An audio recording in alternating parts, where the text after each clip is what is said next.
आखिरी हरबा उनके पास था, गोलियां, इन्होंने गोलियां चलाई वहां पे, मुझे गोली लगी, 3 बंदे जो है शहीद हो गए, 2 बंदे हम बचे। ये सारा मेरा जबड़ा नीचे हो गया, मैंने उठाने की कोशिश की, यानी हरकत नहीं कर रही थी वो चीज। मुझे फिर भी अपनी टेंशन नहीं थी, मुझे यही ख्याल था, बार बार दिमाग में मेरी यही बात घूम रही थी कि खान साहब को उन्होंने अभी छोड़ा या नहीं छोड़ा। इमरान खान पाकिस्तानी कौम उसको दिल दे बैठी है, अब दिल से नहीं निकाला जा सकता, चाहे तुम जितना मीडिया ट्रायल कर लो, चाहे जितनी प्रेस कॉन्फ्रेंसेज करवा लो, चाहे तुम 9 मई की जितनी मजम्मत कर लो, शामे गरीबा मना लो, या तुम कुछ भी कर लो, इमरान खान लोगों के दिलों में अल्लाह ताला ने डाल दिया है। अस्सलामुअलैकुम, वसेब डिजिटल से मैं तलहा सुलहरी हूं। नाजरीन, 9 मई 2023 को क्या कुछ हुआ हम सब लोग जानते हैं। उसी दिन कप्तान के टाइगर उस्मान को गोलियां भी लगी और उस्मान हमारे साथ मौजूद हैं। मजीद इनसे जानते हैं। उस्मान, कैसे हैं आप? जी अल्हम्दुलिल्लाह। 9 मई वाले दिन आपके साथ वो कहाँ पे वाकया पेश आया और किस टाइम वो वाकया पेश आया, बताइए ज़रा। तकरीबन 10 बजे का टाइम था, तो हम लोग लिबर्टी गोल चक्कर से पैदल चल रहे थे। कुछ लोग हमें कह रहे थे कि वहाँ पे बहुत ज़्यादा लोग कैंट के अंदर हैं। तो ये जो कोर कमांडर और जना हाउस ये जो लगे हुए हैं आजकल, बड़ा सुन रहे हैं कि कोर कमांडर जना हाउस, तब किसी को इल्म भी नहीं था कि ये यहाँ पे कोर कमांडर भी है, कोई जना हाउस भी है। तो वो एरिया है जहाँ पे आईडी कार्ड के बगैर ना तो बंदा दाखिल हो सकता है और ना ही हेलमेट के बगैर वहाँ पे अलाउ है बंदा कोई मोटरसाइकिल पे जा सकता है। तो यानी इस तरह हम वहाँ पे निकले हैं, गए हैं, अंदर दाखिल हुए हैं। तो वक्फे से लोग आना शुरू हो गए। फिर उसके बाद बहुत बड़ी तादाद में नफरी आई, उन्होंने शेलिंग वगैरह वहाँ पे की, फिर रबड़ की गोलियाँ बरसाई उन्होंने, फिर जो है ना पथराव किया इन्होंने, फिर बहुत जुल्म किया यानी कारकुनान के ऊपर। फिर उसके बाद आखिरी हरबा उनके पास था, गोलियां, इन्होंने गोलियां चलाई वहाँ पे। जब गोलियां चलाई हमारे बहुत से कारकुन ज़ख्मी हुए, हमारे देखते देखते काफ़ी कारकुन ज़ख्मी हुए। तो उसके बाद ठीक 5 से 10 मिनट बाद मुझे गोली लगी। हम जिस रेस्क्यू में गए, हम 5 बंदे वहाँ पे मौजूद थे। तो बदकिस्मती से 3 बंदे जो हैं शहीद हो गए, 2 बंदे हम बचे। हाँ, गंगाराम हॉस्पिटल में हमें। उस्मान, जब आपको गोली लगी थी तो क्या आलम था आपका? तब उस वक़्त जो है ना वो फील तो कुछ यूँ था कि जैसे डंडा लगा है, लेकिन जब मुंह से निकली गोली, ये सारा मेरा जबड़ा नीचे हो गया। मैंने उठाने की कोशिश की, यानी हरकत नहीं कर रही थी वो चीज़। तो मुझे उठा के लेके गए, वो कुछ दोस्त लेके गए रेस्क्यू के पास लेके गए। फिर वहाँ से गंगाराम हॉस्पिटल शिफ्ट किया उन्होंने।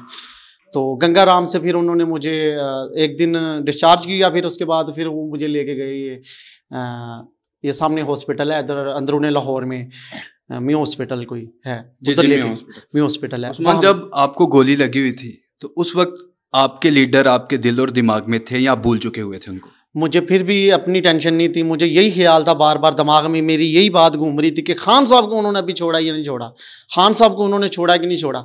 जब डॉक्टर मेरे पास आते थे, वो खड़े होते थे तो जिंदगी और मौत की कश्मकश में थे, लेकिन खान और आपके दिल और दिमाग में थे। बिल्कुल, मैं बार बार डॉक्टर से यही पूछता था कि खान साहब को उन्होंने छोड़ दी है। तो डॉक्टर कहते हैं कि यार आपकी हालत क्या है, आप देखो तो सही, आप तो बोल नहीं सकते, आप इतनी मुश्किल से आप मुझे बुलाते हैं, मैं आपके पास आता हूँ, आप बात भी अच्छे तरीके से नहीं कर सकते और ऊपर से सवाल भी ये करते हो कि यार खान को अभी उन्होंने छोड़ा या नहीं छोड़ा। तो बस वो एक मेरे लिए बड़ा दर्दनाक लम्हा था मेरे लिए। तो अल्लाह ताला ने उस वक़्त से निकाला मुझे, तो वो कभी भी भूल जाने वाला वक़्त नहीं है। नाज़रीन, उस्मान की गुफ्तगू आपने सुनी है और उस्मान ने जैसे बताया कि जब इन्हें गोली लगी हुई थी तो इनको तब अपनी कोई परवाह नहीं थी, अपने लीडर की परवाह थी और ये डॉक्टर से ये सवाल कर रहे थे कि उन्होंने खान को छोड़ा या नहीं। और इस वक्त नाज़रीन हमारे साथ मारूफ जो मजहबी स्कॉलर हैं इलामा अब्दुल कय्यूम ज़हीर साहब और मुफ्ती अशरफ साहब हमारे साथ मौजूद हैं। वो इनकी इयादत करने के लिए, उस्मान की इयादत करने के लिए इनके घर में मौजूद हैं। इलामा साहब, उस्मान की गुफ्तगू आपने सुनी है, क्या कमेंट्स करेंगे? 9 मई 2023 को पाकिस्तानी कौम पर जो जुल्म, बर्बरियत, वहशत तारी की गई, खौफ और उसके बाद ना रुकने वाला जुल्म जो जारी था और जारी है, अभी तक भी इस वक्त हम लाहौर में रहते हैं, बाहर निकलें तो फ़ौरन जो है वो पकड़ लिया जाता है, गिरफ़्तार कर लिया जाता है।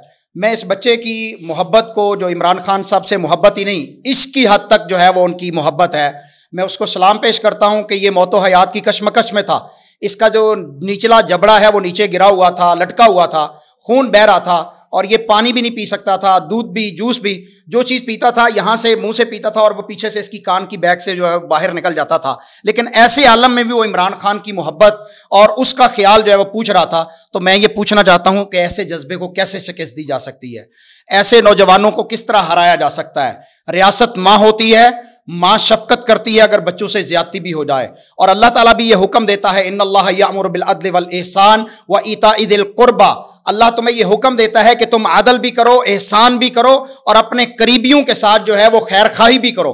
तो पाकिस्तान की अवाम जो है वो खैर खाही की हकदार है। इमरान खान पाकिस्तानी कौम उसको दिल दे बैठी है। अब दिल से नहीं निकाला जा सकता, चाहे तुम जितना मीडिया ट्रायल कर लो, चाहे जितनी प्रेस कॉन्फ्रेंसेज करवा लो, चाहे तुम 9 मई की जितनी मजम्मत कर लो, शाम गरीबा मना लो, या तुम कुछ भी कर लो, इमरान खान लोगों के दिलों में अल्लाह ताला ने डाल दिया है। कौम ने उसका सबूत 8 फरवरी को दिया कि जब हमारे पास निशान नहीं था वोट डालने के लिए, हमारे कैंडिडेट को कैंपेन करने की इजाजत नहीं थी, कहीं पर कोई दफ्तर नहीं बना, कोई कैंप नहीं लगा, कोई जुलूस नहीं निकला, कोई जलसा नहीं हो सका, लेकिन इसके बावजूद 8 फरवरी को कौम ने जिस तरह वोट दिया, इलेक्शन कमीशन उसे नहीं गिन पाया। 2 महीने तक उसको जो है वो गिनता रहा और बांटता रहा। कभी एमकेएम को सीटें दे दी, कभी नून लीग को सीटें दे दी, कभी पीटीआई की सीटें जो है वो आपने मुस्लिम लीग नून को दे दी, कभी जो है वो मौलाना फजलुर रहमान को सीटें बांट दी, सारी सीटें बांटी गई। इमरान खान के बुग़्ज़ में इस कदर तुम जो है वो गिरे हो कि इमरान खान के मुकाबला में तुमने जो है वो फार्म 47 जाली बनाए। लेकिन इन नौजवान उस्मान को मैं सलाम मोहब्बत पेश करता हूं, सलाम अकीदत पेश करता हूं कि ये डरा नहीं है। आज भी कहीं भी कोई जलसा जुलूस होता है तो ये जो उस्मान है उसके अंदर शामिल होता है। अभी चंद दिन पहले सवाबी के अंदर एक जो है वो कैंप लगा हुआ था खान की मोहब्बत में, मैंने इस नौजवान को रोते हुए देखा, लिटरली इसकी आंखों से मैंने लाहौर में इसको रोते हुए देखा है। जिस वक्त हमारा एक दोस्त जो है वो जनरल हॉस्पिटल के अंदर मौतो हयात की कशमकश में था, हम वहां पर मौजूद थे रात के वक्त, ये उस्मान भी वहां मौजूद था। इसे अपना दुख नहीं था, इसे उस नौजवान का दुख था कि जिसके ऊपर पुलिस ने बदतरीन तशद्दुद किया और वो कौमे के अंदर जो है वो जनरल हॉस्पिटल के अंदर मौजूद था। तो ये उस वक्त भी रो रहा था और इसके अंदर खान की मोहब्बत है। ये एक नहीं, हम सब जो है वो इमरान खान को मोहब्बत करते हैं क्योंकि उसने सच बोला है, हकीकत के साथ खड़ा है, पाकिस्तान का खुददार जो है वो लीडर है। आज जब हम उस्मान के घर आए तो एक टूटा सा फ्रिज है के ऊपर लिखा हुआ है स्टिकर के साथ, हम कोई गुलाम तो नहीं कि आप जो कहेंगे हम मान लेंगे, एब्सोल्युटली नॉट। तो इमरान खान का ये जुमला पाकिस्तानी कौम के अंदर जो है वो सरायत कर चुका है। वक्त की जरूरत यह है कि पाकिस्तान इस वक्त बड़ी गहराइयों में गिर चुका है, महंगाई का तूफान है, गरीब मर रहा है, इज्जतें नीलाम हो रही हैं, लोगों के घरों में खाने के लिए नहीं है, चोरी डकैती आम हो चुकी है। इस वक्त डकैतियों का रेशो जो है वो लाहौर कैपिटल सिटी है पंजाब का, इसके अंदर जो है वो डकैती आए रोज सैकड़ों की तादाद में जो है वो डकैतियां हो रही हैं क्योंकि लोगों के घरों में खाना नहीं है। आप इस वक्त इमरान खान से मुकाबला नहीं करें, उसके साथ बैठ जाएं। वो नबी कायनात को मानने वाला है, वो रहमत लिल आलमीन को मानने वाला है, वो ला तसरीब अलैकुमुल यौम कर देगा, वो तुम्हें माफ कर देगा जिस तरह नबी कायनात सल्लल्लाहु अलैहि वसल्लम ने गज़वा फतह मक्का के मौका पर अपने दुश्मनों को माफ कर दिया था। इमरान खान से डायलॉग होना चाहिए, उसके साथ बैठना चाहिए, पाकिस्तान की खातिर बैठना चाहिए। अल्लाह तबारक व तआला इस पाकिस्तान पर रहम करे। मुफ्ती साहब, आपके जुमले उस्मान के लिए, आप इयादत के लिए मौजूद हैं उनके पास। तो उस्मान का जो जज्बा इमरान के साथ है वो ये है कि इमरान खान ये कहता था कि पाकिस्तान में एक कानून होना चाहिए, यहाँ 2 कानून है, अमीर के लिए और है, गरीब के लिए और है। इसलिए पब्लिक उसके साथ है। हम 75 सालों से अभी तक आज़ाद नहीं हुए और उस बंदे ने इस कौम को शऊर दिया है। होश के नाखुन लें क्योंकि अभी ये पब्लिक को शऊर आ चुका है। अब पब्लिक ये चाहती है कि सिर्फ एक ही कानून हो।